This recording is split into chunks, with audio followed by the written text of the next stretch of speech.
Yeah, so that's running in the background now. Okay, so should be able to share my screen. Okay, this is going better than expected.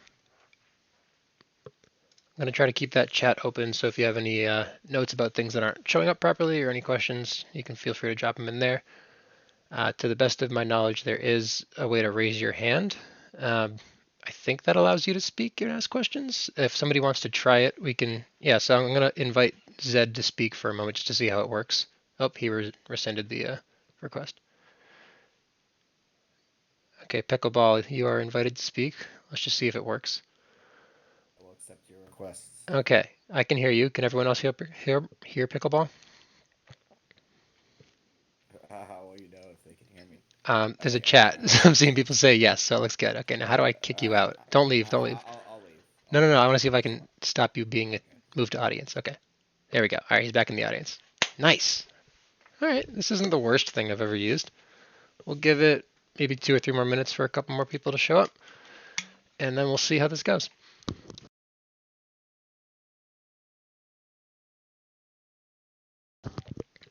Yep, this is targeted towards players like Curry, who are a little bit weaker at the game. We'll see if we can teach people a thing or two.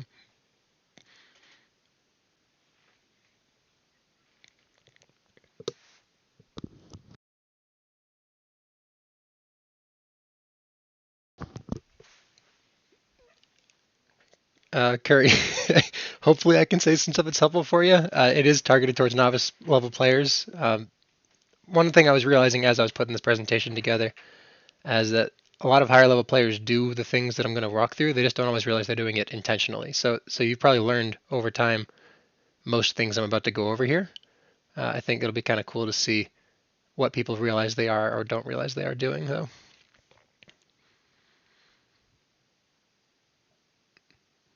Cardinal directions. That's a new one. Somebody on Jardum, they were using oh, what was it? It was something ridiculous, whatever it was. It was like decimal points for lanes or something. It made no sense. But okay, we'll give it until 9:20. I see 16 people in the audience. It's pretty good.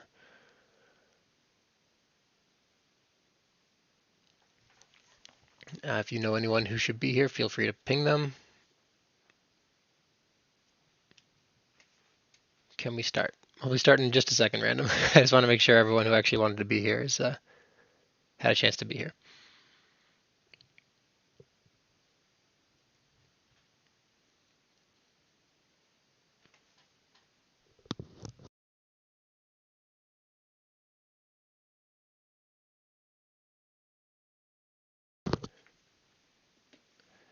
Anyone watching or listening to the recording later, if you are interested in having a talk similar to this on a different topic, say there's something you wanted to learn more about, or there's something you think that you're good at that you'd like to teach some people about, feel free to reach out to me.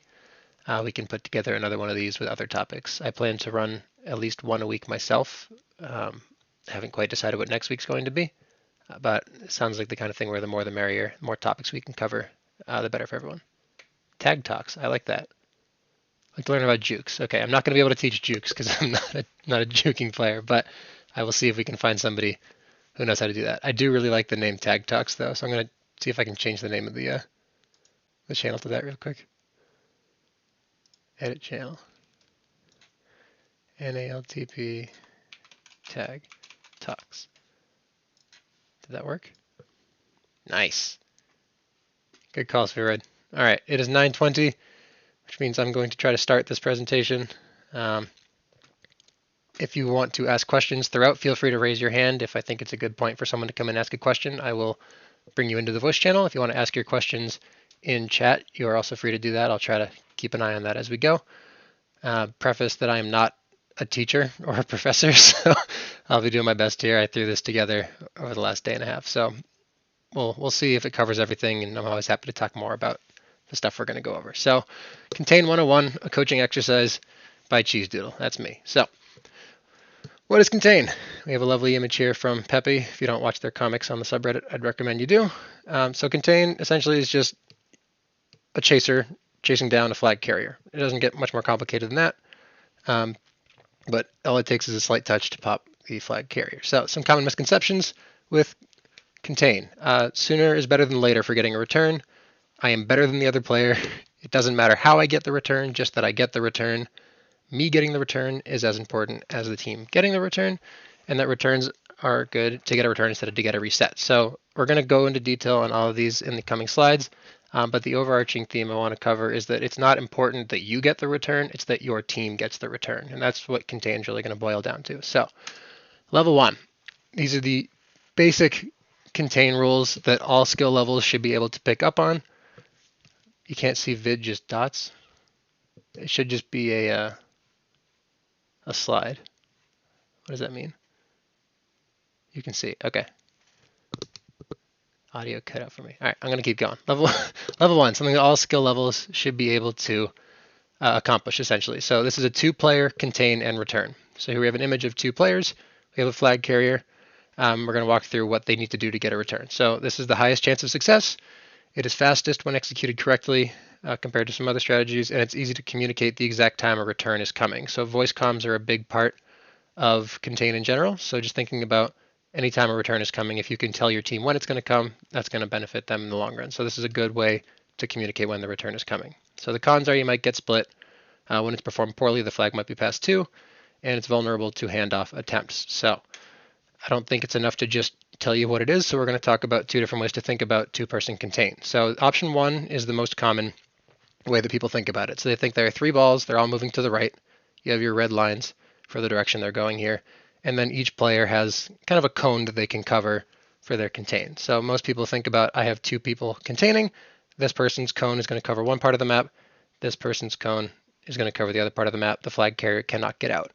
This isn't actually how I like to think about it. I like to use option 2 that I came up with last season. I'm sure I'm not the first one, but I like to think about each player as protecting a certain zone between their fellow partner and a wall. So these purple lines are kind of the zones each player is covering. And what we're trying to do with this strategy is keep all 3 of these purple lines roughly the same length. So you can see right here, this is a pretty decent contain because all 3 of these purple lines are the same length. Another example here, purple lines are different lengths here, so we'll talk about that in just a second. But you also want to think about walls are counting as another defender because the flag carrier cannot go through a wall, obviously, so you don't need to cover areas that they can't go through.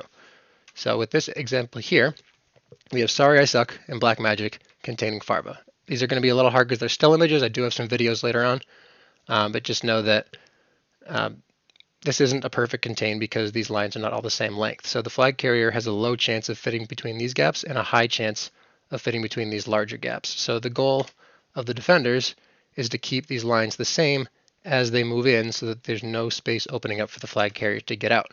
So we're going to have a clip of what happens in this still image so you can see where things went wrong. But just remember that we're trying to keep all these purple lines the same length. So here's an example. Hopefully my stream switches over. It does. Okay. So this is not the example from that still image, but it is an example of contain. So we're watching pickleball over here. We have fragrant foul and Trapsing containing. So you can see that Trapson's holding the right side of the ball. Pickleball is being held on the left side by fragrant foul. There's nowhere for the flag to go. They get the return. So again, this is a very basic concept. Any skill level should be able to pick this up. One player should hold one side of the ball. The other player should hold the other side of the ball. If we think about our purple lines right here, they're not perfect. It could be a little bit cleaner. Traption could be a little further back until fragrant foul gets closer, but it's definitely serviceable and the return comes with no real chance for the flag carrier to get out. And then they do get a cap off of that. So very basic example. Another one here. It starts as a bad example and then turns into a good example. So if we have Button and Farva here trying to contain Bold Roller on the side of the map, initially they're in a line stacked up trying to get Bold Roller. So this is exactly the opposite of our purple line example. Because if you think about the purple lines here, there's like a giant one here, a giant one here, and then Farva has their own set of purple lines. They're not actually containing together. So there's no real chance of this return coming as a team. It's not a 2-person contain. It ends up just being a solo contain, even though there are 2 players on the contain. So now it turns into a good contain because now they both get together on either side of the ball. They can hold the left, they can hold the right, and then you can have your purple lines here, 1, 2, 3. This is the biggest of the 3 lines. So we have a small line, very small line, big line. Flag carrier is not going to be able to go through that tiny little line. So the goal for these defenders should be to increase the size of this line and then decrease the size of the largest line, which is this line right here. And I'm using this line as a diagonal because the momentum is going to the left. So it's not straight down because Bold Roller can sneak out. But Bold Roller doesn't sneak out because Farva holds that same line. So let's back up a little bit and see what happened. Oh gosh, what did I do? I think I lost the timestamp. Hold on. Go back.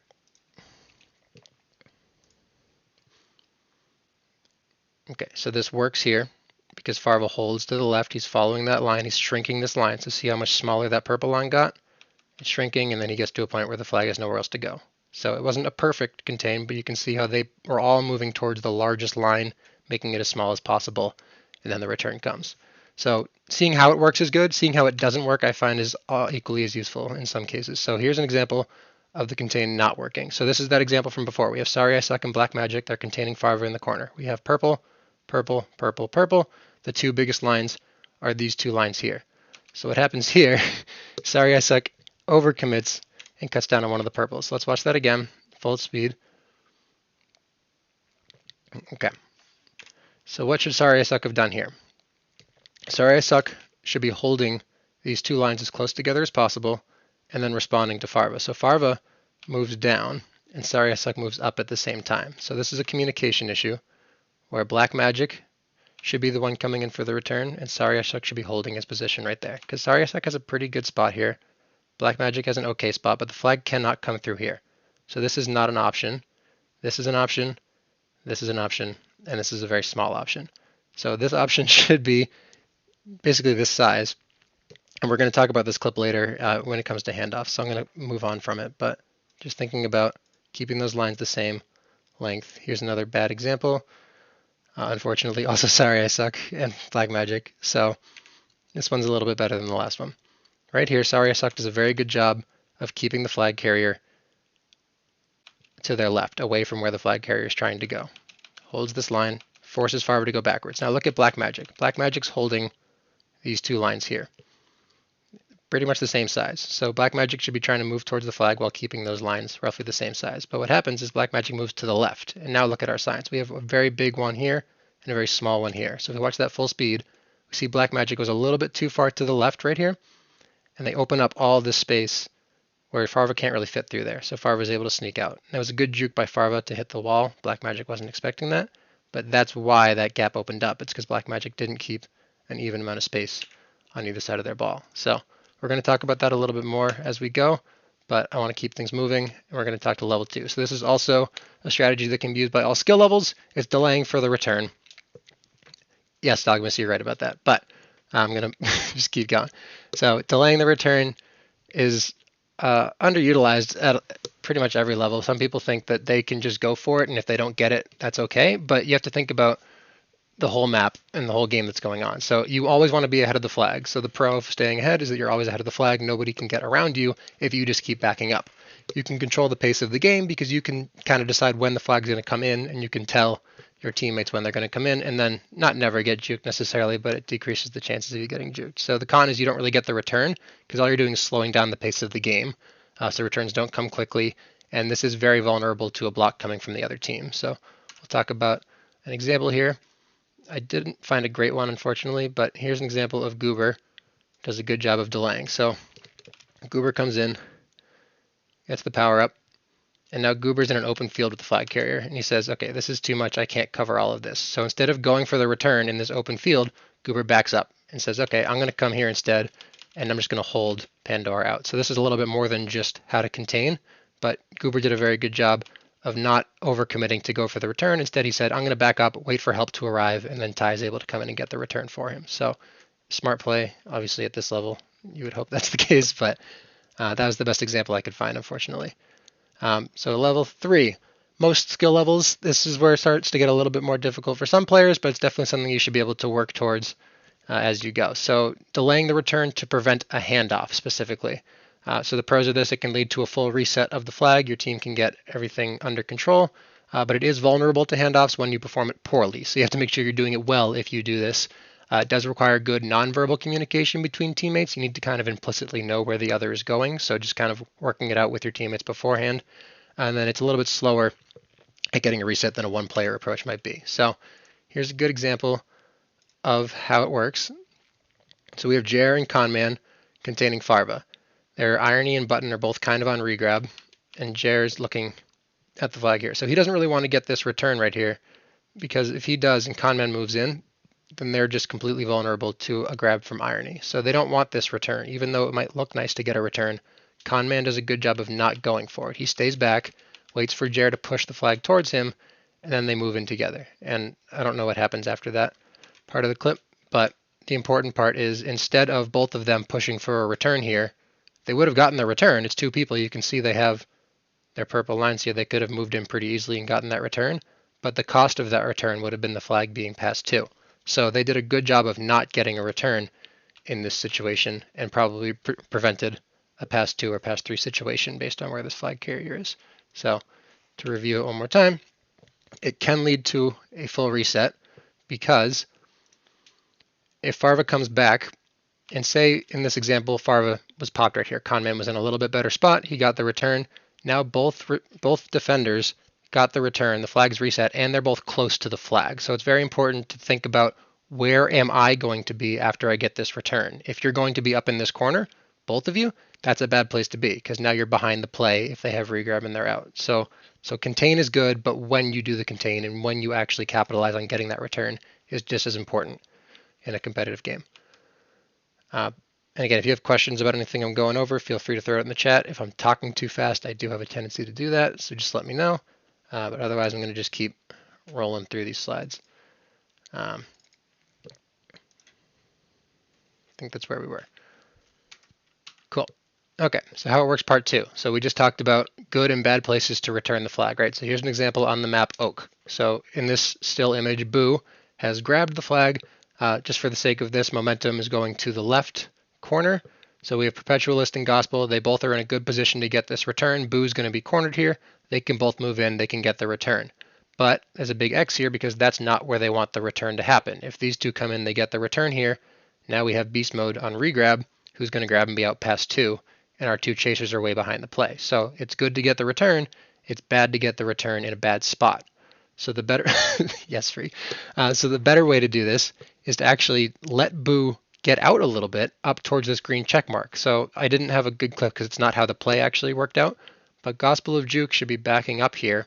Perpetualist should be chasing Boo up and around, and then they should be trying to get the return up here. Because what happens here, if both chasers get the return on this green check mark and regrab is here, they're both still ahead of the flag if they needed to be. So it gets the return, and now it has a chance for a reset after that return comes. Whereas if they get the return here, the flag's passed 2. So again, the timing of your return matters. Where you are when you get the return matters. Okay, level 4, some skill levels. So this is another step up. It's harder for some players to do. It's definitely something you can work towards, but don't be dissuaded if you can't really get this to work for you right off the bat. So this is one of the ones I was talking about. Oh, good question, Random. Sorry about that. A reset would be when you have your flag still in your base, the other team is not holding your flag, and you have both of your defenders in base as well. So kind of like the start of a game. Your flag is reset, and you have both defenders there. So it's kind of what you're trying to do as a defense. You want to be reset as often as possible, because that's when you can capture the flag when your team comes in. Good question.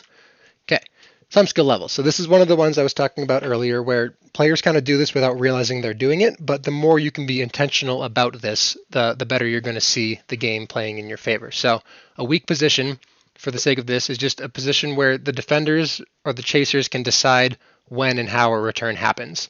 It also is a way of deciding how many options the flag carrier has, and we'll get into that in just a moment. So an example here, directing the flag towards a weak position. Oh goodness, what happened there? There we go. Okay, so this is Bold Roller and Mike Jones containing, and they did a really good job of forcing Button to back up here. So Bold Roller cuts down, he forces the flag to go backwards.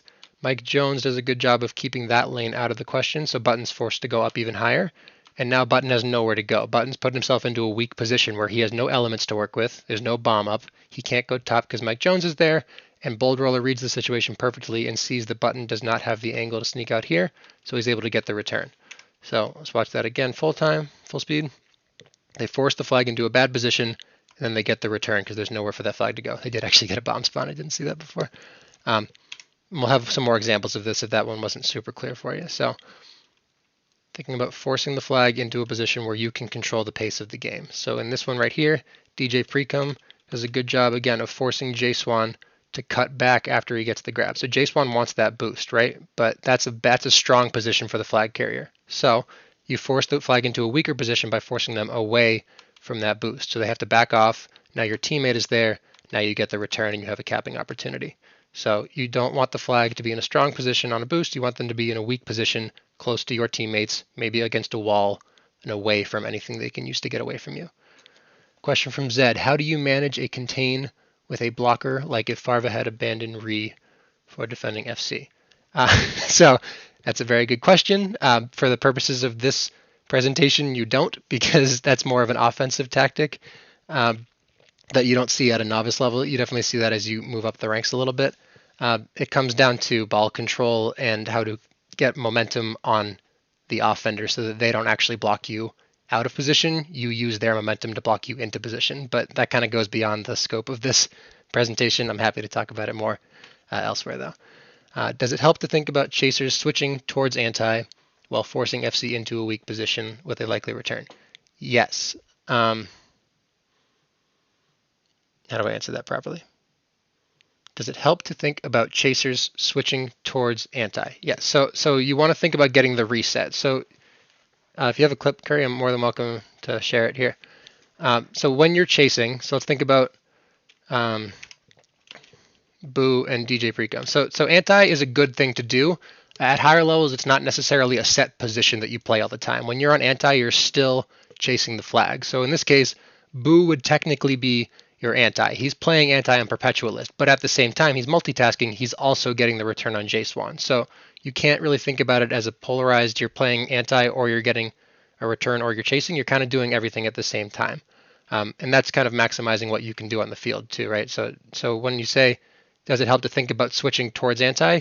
Yes, because you want Boo to be in a place where he can stop the grab when this return happens, which he is.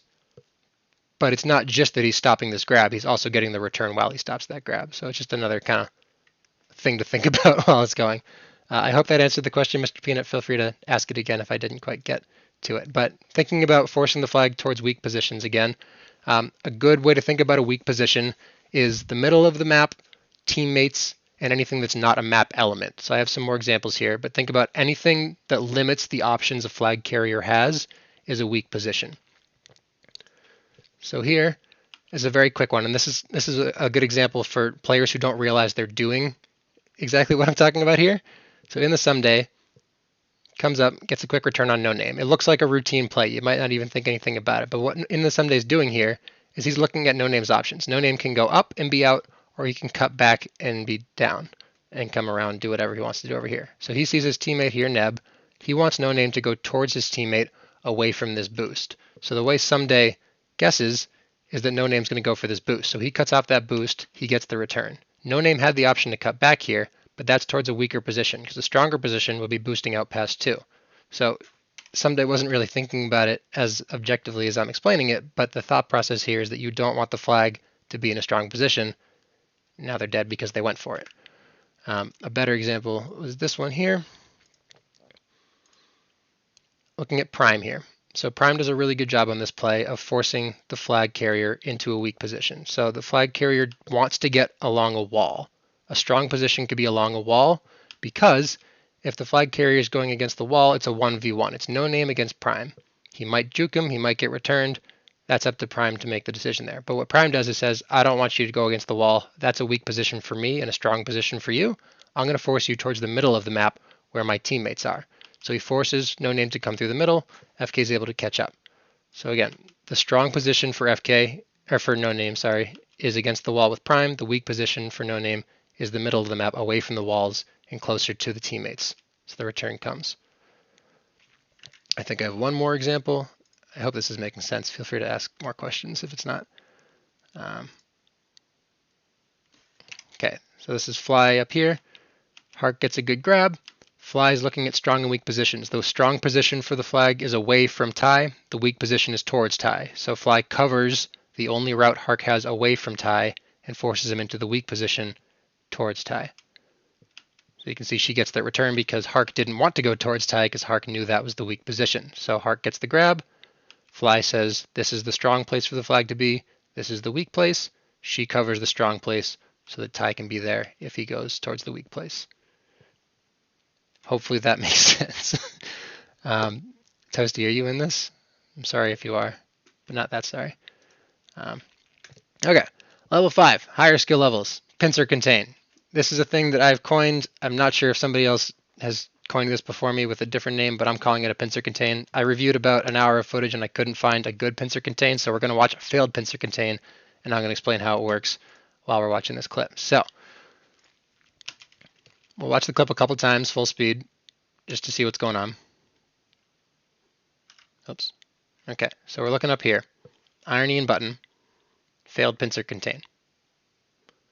They butt heads, Jer's out past 3. Okay, so what could they have done differently here? We're going to watch it one more time. Jer's out past 3. Okay, so a pincer contain, in this context, I'm going to be pausing a whole bunch here. Right here is where we should be deciding to do a pincer contain. So Irony has momentum down and to the left. Button has momentum not really anywhere. He's kind of just hanging out. So Irony should be coming across the flag carrier, kind of under their ball, and Button should be coming across the flag carrier above their ball. So a pincer contain is when two defenders are coming at a flag carrier from two different directions. The way that you get the return here, what if Jared goes down though? Well, it doesn't matter if Jared goes down because Irony has the momentum. You can see Irony has enough momentum to catch up to Jared if Jared goes down. So that's actually a good question because the reason a pincer contain works is the player in front of the flag is forcing the flag carrier through the slowest route available to them. So Jared32 wants to maintain his momentum as much as possible.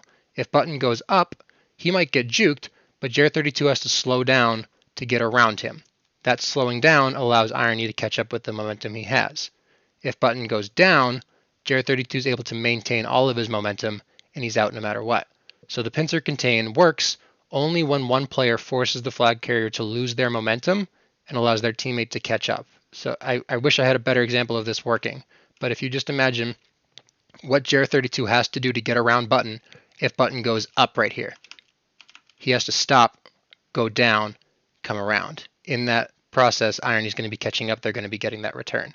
So that's your pincer contain, where one of you comes across, the other comes in the other direction, and you leave just enough space where the flag can't go either direction because you're covering kind of like two parallel lines above and below them. They can't go anywhere. So yeah, good rule of thumb with the pincer and just with contain in general, minimizing FC momentum. Flag carriers want momentum and they want elements. So weaker positions for flag carriers are positions where they don't have momentum and they don't have any elements to work with. So exactly, good rule of thumb, minimize momentum. Absolutely. I think we're getting there. Summary. Okay, so about half an hour. That's kind of what I was going for. Every situation is dynamic. So nothing that we've kind of gone over here is going to be just a thing you can do and then be done. You have to kind of think about the whole map. When does the return matter? Where should I get the return? The different maps are going to have different problems. And you have to think about the fact that even if you understand what you're trying to do, actually doing it's going to be a whole different problem sometimes. So understanding is half of it. Practice is what actually makes these work. So I kept this short because I was hoping some players after this would be able to get some scrims going. So talk through your contains with your teammates. Make sure that you know what you're going for. Say, I have his right. I have his left. I have top. I have bottom. Force them towards me. Stuff like that. You should be in communication throughout the game about where you're trying to move the flag carrier. Solo contain. I don't really recommend solo contain, Toasty, because solo contain just comes down to mechanics for the most part. You're trying to force the flag carrier into a position where you can get a reset. I can't teach you how to have good mechanics or good ping to get a solo reset. And I personally suck at it, so it would kind of be an empty place for me to be lecturing anybody on it. So it's not important to get those solos if you guys know how to work as a team and you can talk through the contains that are happening. It might not be as nice as having 4 OD gods who can get the return every time on their own, but not all of us have that luxury, so we kind of have to work within the bounds that we're given. So always think about if you don't have a good chance at a return, getting ahead is better than trying and failing. So thinking about that Goober clip earlier where he was in a wide open space, he could have gone for the return, and maybe he's Goober, he might have had a chance of getting that open field return. But a better option for him was to get ahead, slow the game down, his teammate could catch up, because two players containing is always better than one. So that's all I had. More than happy to stick around and answer any questions in the chat. If anyone wants to jump in the voice channel, go for it. If you want me to go over any slides again, I'm happy to do that. But kind of just practice, right? The more you can get on the tiles and just practice talking through those contains, thinking about these purple lines, the better you're going to do. It just takes a while to get a feel for how these lines move. And the lines aren't always going to be so rigid and easy. Like it took me a while to find such obvious examples. Player momentum is going to change these lines. Yeah, so it all is important. Can we talk through this clip real quick? I might have missed what the clip was. Let's see. All right, let's see what we got. Okay, it would help if I knew who I was looking at. Can you? This clip theory doesn't require much mechanical skill. Looking at me and Toasty. Okay, so we're looking at Curry and Toasty. I might have to watch this a couple times to see what we're going for. Yeah, this is perfect. Okay, so what's happening here? Curry and Toasty are doing a really good job of preventing the handoff. So this is more on the slide here, delaying the return to prevent a handoff. So they're trying to make sure that no matter what happens, TNG is not going to get a grab past two. So DT is trying to bait one of these two defenders to come in and get the return on him, or at least try to get the return so he can 1v1 them. They're not biting, and they're very diligent about not biting so the TNG can't get that head off. So in this situation, DT's a really good flag carrier, so it's a little bit above my skill ceiling. It's such a good handoff. Okay, let's watch that a couple times. This is a really good example. Just watch it all the way back. Okay, so does anyone have questions about what they're doing here? What's happening here? You understand that the flag carrier is trying to get returned back here, or at least trying to get a 1v1 to get out back here. TNG is trying to get a handoff, so he's trying to be on the flag tile when DT gets returned, get the grab, and then be out past both defenders. So Toasty and Curry, at maybe a low novice level, they might be baited. They might both come in, do our two-person contain that we talked about, and they might get that return at the expense of TNG being out past two. So this is kind of that next level of how you counter the two-person contain, essentially. So I'm trying to think about what could have been done better here. It's tough. It's really tough. I mean, TNG does a really good job of using the boost and the 0.25. At some point, I mean, it's just a really good play on their part. Yeah, so the second half here is where it could have been a little bit better. So we got baited in here. You see how it happened? You both went for that return. Nobody's playing anti. So this is exactly what they were trying to do earlier. They were trying to get what happens at the end to happen sooner. So both defenders went in. They got the return at the expense of Doris being up past three. So this is the same situation kind of twice in a row, but a really good play on the offense's part to force you into a situation in the first place. For anyone who's new to novice, this is at a majors level, so don't worry about. Actually, it's above majors technically. It's OTI. So, but yeah, really good example there of offense, frankly, but good handoff example. If anyone asked a question and I haven't answered it, please ask it again because I definitely missed it. But yeah, scrim time. So I'll stick around if anyone has questions. But that's all I got for you. I haven't decided on the topic for next week. I'm trying to do Thursday night possibly. But if you have anything you'd like to talk about, it'll probably be more defense oriented because I'm a defender. But I'm happy to find somebody to talk about offense things too if needed. Is there a contain 102 for NF? Not yet. We'll see.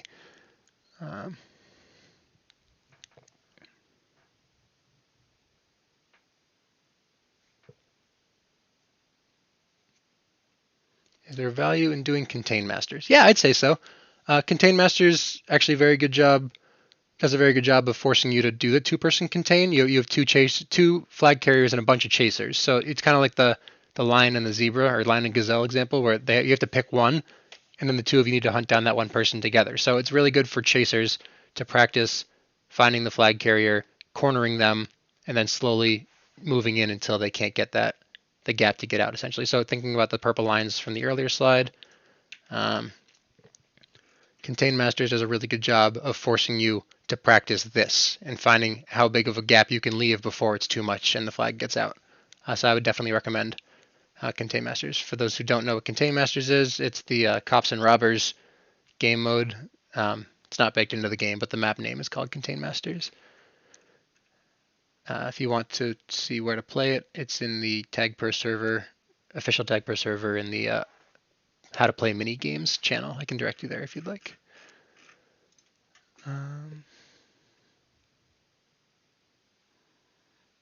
Yeah, thank you all for coming tonight.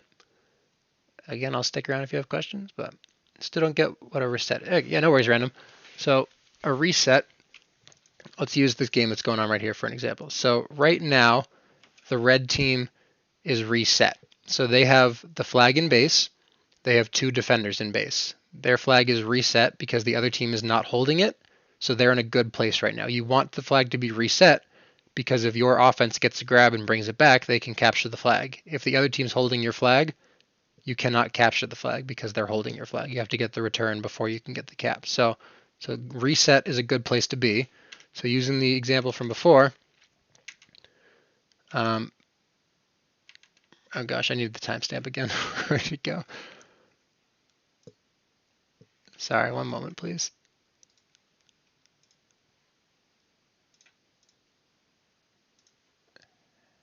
Okay. So the flag is not reset right now. The flag's not reset because DT has a grab. So they're contained. The flag is contained in base, but the flag is not reset because the flag is not on the flag tile with two defenders. So DT does a good job of holding here. We talked through what's going on here, but in none of this situation is the red flag reset. The blue flag is reset throughout the whole situation because Jig hasn't grabbed, Carrot Cake hasn't grabbed. So the blue team is reset. The red team's kind of fighting right now. You get it now. Perfect. Good. Any last lingering questions?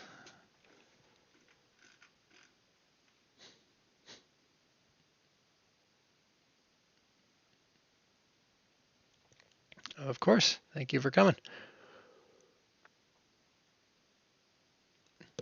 You got it.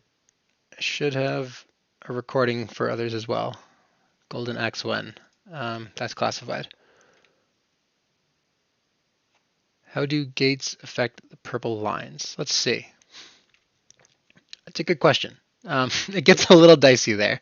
So obviously the flag carrier can't go through a gate. So if we say we're sitting on, actually I think this happens in a couple seconds. Let's just get to it. So right here, TNG gets the grab, and they have the gate. Okay, so these gates do a really good job of stopping the offender. So the offender cannot come through the gates, obviously.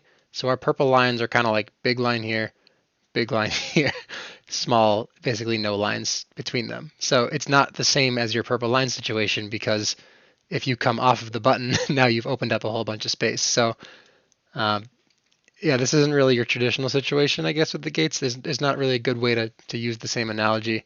I think how I would think about it with the gate, one player needs to come off of their gate and the other player needs to stay on their gate. So you need to think about weak positions. The flag carrier needs to be against a wall and between two defenders. That's the weakest position they can be in. So how do you force them away from the middle of the map in this situation? It's kind of dicey. I'm not going to give you a clear answer on this one. But it is a good thing to think through. Different maps, where the gates are, how is that going to change how you contain? Because another way to think about it here, you have a little bit more allowance to allow the flag over you. So it's better off for the flag to be above you here than below you because you can be two tiles behind them and still get the return by getting this gate. So it might actually, just to try to answer the question, it might actually say that you want to make the bottom line a little bit smaller and the top line a little bit bigger so that they're tempted to go through that bigger line and then you can catch up behind them and get the return. I think that's the best answer I could offer. But it's gonna be a trial and error thing too. If you get burned one way, you might need to try a different strategy. But yeah, really good question. Cooler has a question. Can you send nudes? Check DMs. Where can we find the VOD? I have my OBS is running right now. Hopefully it didn't crash while I was doing this. I'll upload that to YouTube and I'll publish it in the announcements channel. So it should be available for everyone by the end of the night, hopefully. Where you want to force the FC. Yeah, exactly. You want to force them into a weak position where they have the fewest options available to them. If you force them towards your teammates, that limits their options even more. If you force them into a gate, that limits their options. Yeah, good.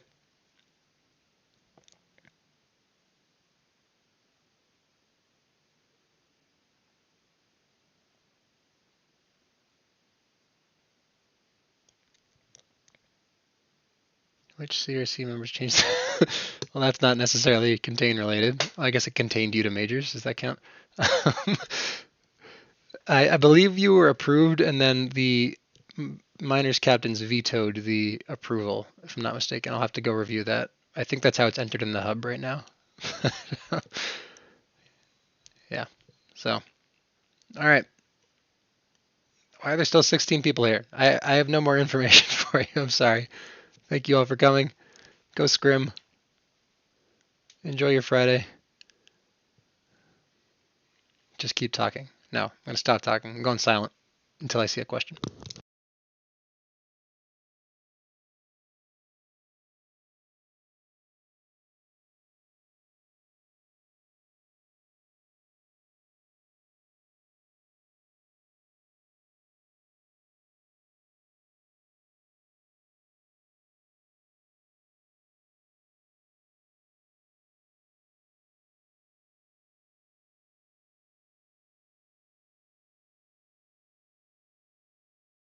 I will not be accepting hair tutorial as a question. Sorry.